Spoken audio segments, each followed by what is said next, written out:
మా గణేష గణేష అండ్ ఇది స్వీట్గా ఈరోజు అన్నమాట మా స్వీట్ సో ఈరోజు మేము సెలబ్రేట్ చేస్తున్నాం ఇదంతా మా అపార్ట్మెంట్ నంబర్స్. సో ఇది మా చెప్పుల సైడ్ ఉంచండి.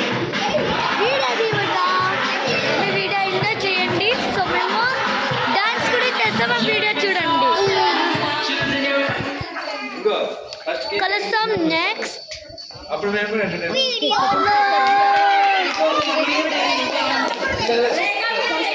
Pardon guys. So guys, this is our cake.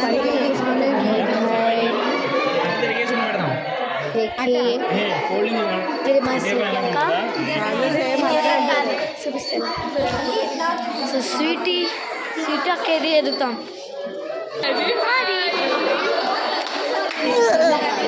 అదనమాట స్వీట్ అక్క ఇందాక హాయ్ చెప్పింది. అంటే అమ్మ ఇప్పుడు వాళ్ళ బర్త్డే. మీరు కూడా ఆయన గురించి హ్యాపీ బర్త్డే అని పెట్టండి కామెంట్స్లో. సో గైస్ కేక్ కటింగ్ అయితే అయిపోయిన తర్వాత మేము వస్తాము. ఎందుకంటే మా అక్క చాలా సిగ్గుపడతారు అన్నమాట. ఓకే.